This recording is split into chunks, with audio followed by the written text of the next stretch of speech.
Hello everyone, welcome to RR blouse design. तो आज की वीडियो में हम backpack neck front deep neck blouse की कटिंग और स्टिचिंग सीखने वाले हैं। जो हमारा बैक पार्ट रहेगा ना वो बॉट नेक ब्लाउज की तरह पैक रहेगा और जो हमारा फ्रंट पार्ट रहेगा ना उसका नेक डीप रहेगा। तो जो बैक वाले पार्ट की कटिंग होगी ना वो बॉट नेक ब्लाउज को हम जैसे कट करते हैं वैसे करेंगे, और जो हमारा फ्रंट वाला पार्ट रहेगा उसकी कटिंग हम कैसे करेंगे जैसे हम डीप नेक ब्लाउज को कट करते हैं। हम पैक नेक बनाते हैं ना तो उसमें हम ब्लाउज की काफी सारी डिजाइनें ट्राई कर सकते हैं, इसलिए जो हमारा बैक पार्ट रहेगा ना वो पैक रहेगा ताकि हम उसे डिजाइनर बना सके। और जो हमारा फ्रंट पार्ट का नेक रहेगा ना वो नॉर्मली डीप रहेगा, उसे हम 4 डॉट विद बेल्ट बनाने वाले हैं। ठीक है, तो सबसे पहले हम अपने बैक पार्ट को कट करेंगे, उसके बाद अपने फ्रंट पार्ट को कट करना देखेंगे। ये हमारा मेन फैब्रिक है और ये मेरा लाइनिंग वाला फैब्रिक है। लाइनिंग वाला फैब्रिक अगर आप स्लीव लंबी रख रहे हो तो आपको 1 मीटर लेना है, और अगर आप स्लीव छोटी रख रहे हो तो फिर आपको 80 सेंटीमीटर ले लेना है। सबसे पहले हम बैक पार्ट को कट करेंगे, तो यहाँ पे मैंने लाइनिंग वाले फैब्रिक को डबल फोल्ड करके बिछा लिया है, और पैक वाला साइड हम अपनी साइड पे रखेंगे क्योंकि जो हमारा बैक का पार्ट है वो पैक है। सबसे पहले हम लंबाई के लिए निशान लगाएंगे। तो मेरे जो बैक पार्ट की लेंथ है वो 13 इंच है, उसमें 1 इंच प्लस करके मैं निशान लगाऊंगी 14 इंच पे। जब भी हम बॉटनेक ब्लाउज बनाते हैं ना तो उसमें जो हम लेंथ रखते हैं वो अपने फ्रंट पार्ट की रखते हैं, लेकिन अभी मेरा जो फ्रंट का नेक है वो डीप है, वो पैक नहीं है, इसलिए जो मेरे बैक पार्ट की लेंथ रहेगी ना उतना ही मैं निशान लगा लूंगी। और इस लाइन को हम स्ट्रेट कर देंगे। जब हमारे दोनों नेक पैक रहते हैं ना तो जो हमारा लेंथ का निशान रहता है वो फ्रंट पार्ट के अकॉर्डिंग लगता है।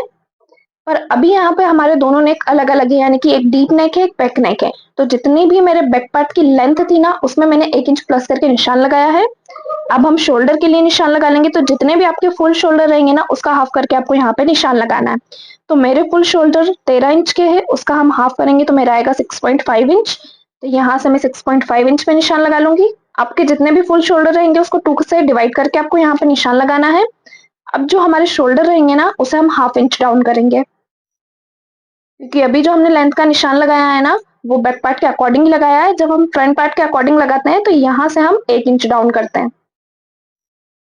अगर हम 1 इंच डाउन करेंगे तो हमारी लेंथ कम हो जाएगी, इसलिए मैंने बस हाफ इंच डाउन किया है। अब आर्महोल के लिए निशान लगाएंगे, तो जितने आपने शोल्डर रखे होंगे ना उसमें आपको हाफ इंच प्लस करके आर्महोल के लिए निशान लगा लेना है। तो मैंने जो शोल्डर है वो 6.5 इंच के रखे हैं, उसमें हाफ इंच प्लस करके जो आर्महोल का निशान है वो लगाऊंगी मैं 7 इंच पे। इस लाइन को भी हम स्ट्रेट कर लेंगे। अब हम चेस्ट के लिए निशान लगा लेंगे। तो जो अभी हम ब्लाउज बना रहे हैं ना वो हमारा पैक नेक ब्लाउज है, और यहाँ पे जो मैंने नेक में डिजाइन भी है, तो मैं कितने इंच की लूजिंग ऐड करूंगी यहाँ पे 2 इंच की।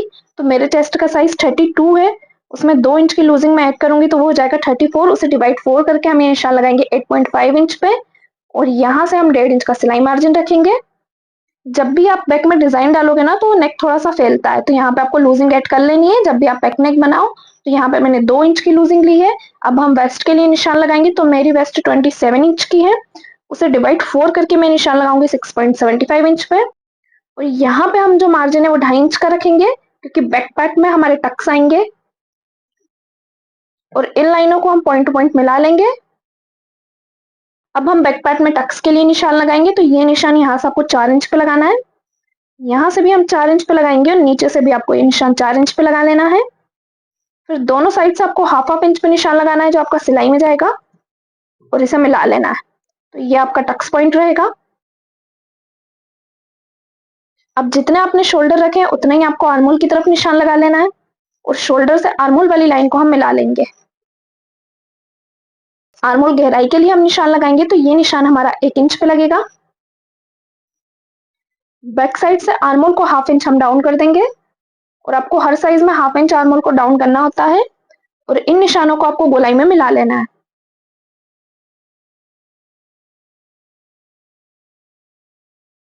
आर्महोल का शेप देने के बाद अब हम नेक के लिए निशान लगाएंगे। तो जो बैक पार्ट का नेक है उसके लिए मैं निशान लगाऊंगी 3.5 इंच पे। यहाँ से हम 3.5 इंच पे निशान लगा लेंगे। नेक लंबाई के लिए हम निशान लगाएंगे 2 इंच पे, और एक बॉक्स बनाते हुए नेक का शेप दे देंगे। अब इतना शोल्डर मेरा सिलाई में जाएगा, तो इसको छोड़ते हुए मैं नेक का शेप दूंगी। इस तरह हम कर्व को रखेंगे और नेक का शेप दे देंगे। इस तरह से आपको नेक का शेप बना देना है। बाकी यहाँ नीचे की तरफ मेरी डिजाइन आएगी जिसे मैं आपको पेपर कैनवास पे कट करना बता दूंगी। इस पूरे पार्ट की हम कटिंग कर लेंगे। बैक का जो हमारा नेक है वो बॉट नेक पैटर्न का नेक है, इसलिए जब भी आप चेस्ट की मार्किंग करेंगे ना तो उसमें आपको 2 से 2.5 इंच तक की लूजिंग ऐड करनी ही है। तो यहाँ पे हमने बैक पार्ट को कट कर लिया है। जब भी आप बैक पार्ट की जो लेंथ है बैक पार्ट के अकॉर्डिंग ही रखते हो तो यहाँ से जो हमारे शोल्डर है वो हाफ इंच कम होंगे, और जब हम बैक पार्ट की लेंथ अपने फ्रंट पार्ट के अकॉर्डिंग रखते हैं तो जो हमारे शोल्डर रहते हैं वो 1 इंच कम होते हैं। अब हम अपने फ्रंट पार्ट को कट करना देखेंगे। फ्रंट पार्ट को कट करने के लिए सबसे पहले आपको यहाँ पे एक स्ट्रेट लाइन खींच लेनी है। अब यहाँ से सबसे पहले हम अपनी लंबाई के लिए निशान लगा लेंगे। तो जो मेरे फ्रंट पार्ट की लेंथ है वो 14 इंच है, उसमें 1 इंच प्लस करके मैं निशान लगाऊंगी 15 इंच पे। अभी जो मैं ब्लाउज बना रही हूँ मेरा 4 डैट विथ बेल्ट ब्लाउज है, तो जितनी भी आपकी बैक पार्ट की लेंथ रहेगी ना उसमें आपको 1 इंच प्लस करके फ्रंट के लिए निशान लगाना है।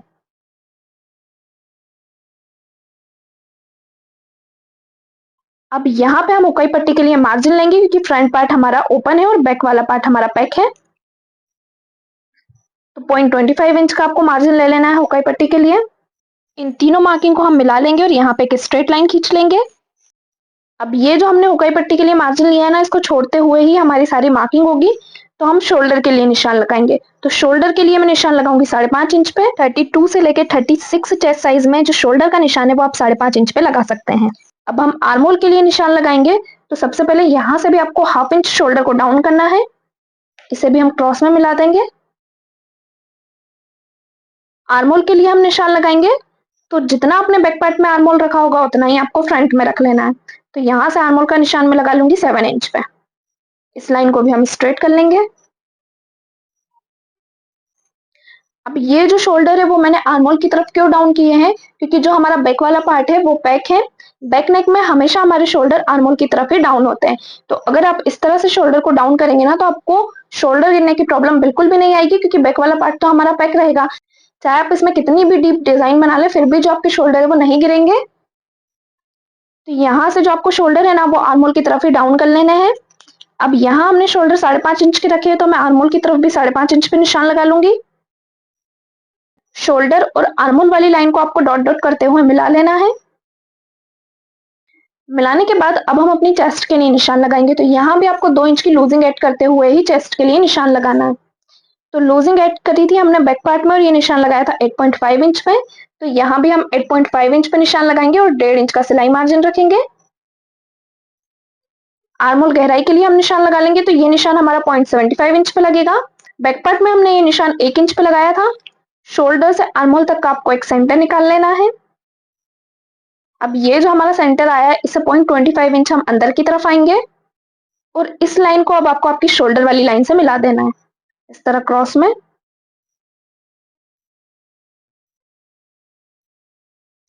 अब हम आर्मोल की गोलाई देंगे।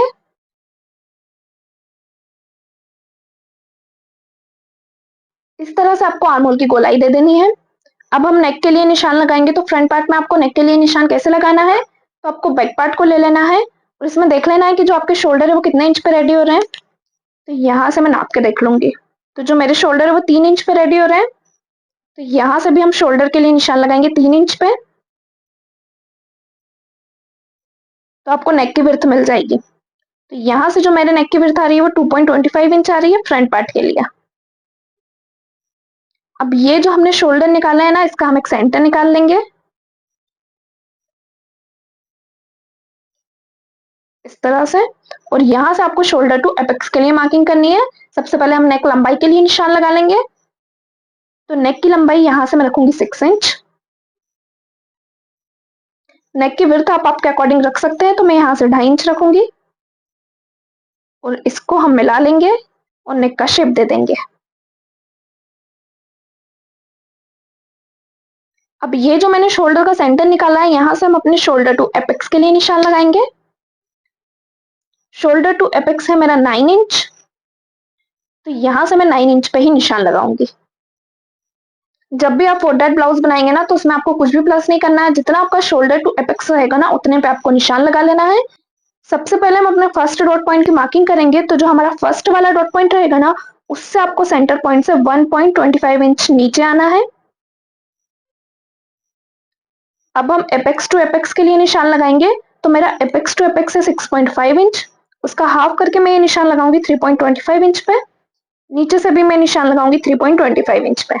तो यहाँ पे मुझे अपना फर्स्ट वाला डॉट पॉइंट मिल जाएगा और ये जो हमारा डॉट पॉइंट रहेगा उसे दोनों साइड से हम सिलाई में 1-1 इंच कवर करेंगे।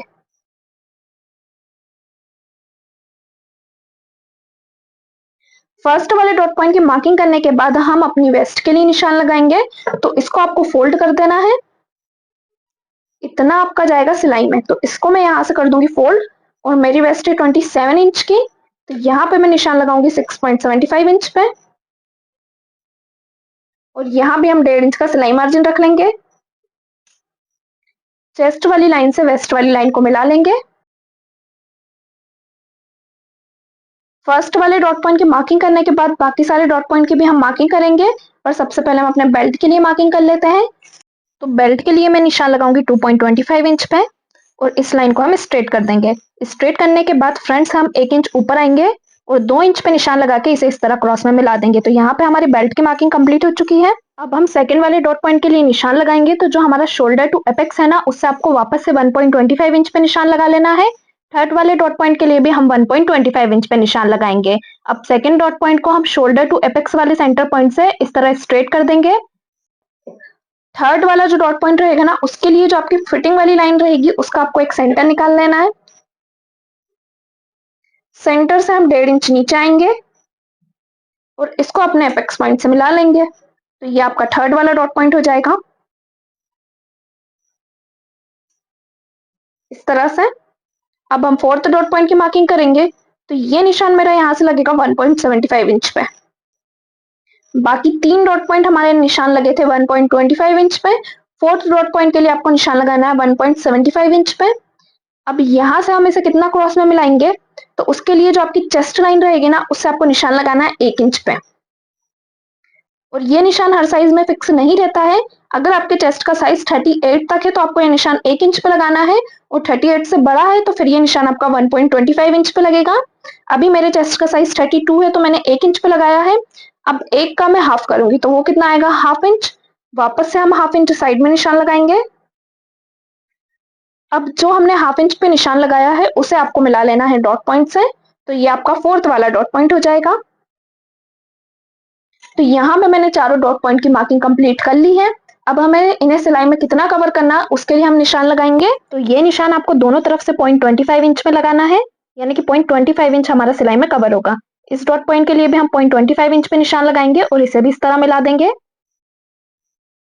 अब जो हमारा फोर्थ वाला डॉट पॉइंट रहेगा वो सिलाई में कितने इंच कवर होगा, तो जितना भी आपने चेस्ट लाइन से निशान लगाया होगा ना, उतना वापस से आपको निशान लगा लेना है। तो मैंने चेस्ट लाइन से 1 इंच पे निशान लगाया था, तो यहाँ से वापस से मैं 1 इंच पे निशान लगा लूंगी और इस लाइन को आपको बाहर तक जाने देना है। इस तरह से आपको डॉट पॉइंट की मार्किंग कर लेनी है। जो आपकी फिटिंग रहेगी ना, वो बिल्कुल परफेक्ट आएगी और आर्म होल में जो झोल आने का प्रॉब्लम रहता है वो भी नहीं आएगा। अब ये दोनों जो डॉट पॉइंट है ना, इनकी लाइनों को आपको एक बार चेक करके देख लेना है, ताकि जब हम सिलाई में स्टिच करें ना तो हमारी लाइनें बराबर आए। तो यहाँ से मैं इसको नाप के देखूंगी। तो ये वाली लाइन मेरी 2.5 इंच पे रेडी हो रही है, दूसरी जहां भी 2.5 इंच पे रेडी हो रही होगी वहां पे मैं निशान लगा दूंगी। आर्म होल को आपको हाफ इंच माइनस कर देना है बैक साइड से। इन दोनों लाइनों को मिलाते हुए हम यहाँ पे एक नया आर्म होल बना लेंगे। इससे जो आपके फ्रंट पार्ट की फिटिंग रहेगी ना, वो बिल्कुल परफेक्ट आएगी। कर्व को रखते हुए आपको गोलाई में इसे मिला लेना है। अब इन दोनों डॉट की लाइनों को भी हम नाप के देख लेंगे। तो ये वाली मेरी 6.25 इंच पे रेडी हो रही है, दूसरी जहां भी 6.25 इंच पे रेडी हो रही होगी वहां पे इस तरह से मैं निशान लगा दूंगी और इसे हल्का सा हम क्रॉस में ले लेंगे।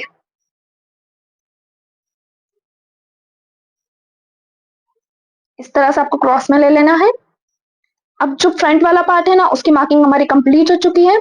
जो हमारा बेल्ट रहेगा ना, उसमें हमें मार्जिन लेना है। तो यहाँ नीचे से आप बेल्ट में हाफ इंच का मार्जिन ले सकते हैं। हाफ इंच से ज्यादा का मार्जिन आपको बेल्ट में नहीं लेना है। तो यहाँ पे जो मेरे फ्रंट पार्ट की मार्किंग है वो कंप्लीट हो चुकी है। फ्रंट वाले पार्ट को हम कट कर लेंगे इस तरह से। यहाँ पे आपको सबसे पहले बेल्ट को कट कर लेना है, उसके बाद बाकी सारे पार्ट को हम कट कर लेंगे। बेल्ट में भी यहाँ पे मैंने मार्जिन ले लिया, तो बेल्ट भी मेरा कंप्लीट हो चुका है।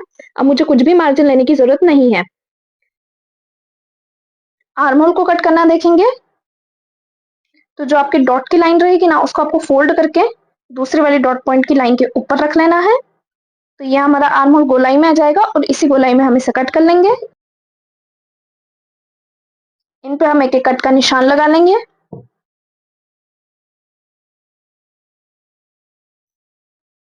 अब डॉट की लाइन को आपको इस तरह से फोल्ड कर लेना है और यहाँ पे बेल्ट को नाप के देख लेना है। तो इतना बेल्ट हमारा एक्स्ट्रा जा रहा है, इसको हम कट कर लेंगे। तो आपको क्लियर हुआ कि किस तरह से डीप नेक ब्लाउज की कटिंग करनी है। फ्रंट जब आपका डीप रहेगा ना तो आपको इस तरह से कट कर लेना है। तो जिसकी फिटिंग है ना वो फ्रंट से बिल्कुल परफेक्ट आएगी, जैसे हमारे नॉर्मल ब्लाउज की फिटिंग आती है। और जो हमारा बैक वाला पार्ट है ना वो पैक रहेगा, तो जो शोल्डर गिरने की प्रॉब्लम आती है ना वो भी आपको नहीं आएगी। अब इसे हम अपने मेन फैब्रिक पे कट करके ब्लाउज को स्टिच करना देखेंगे।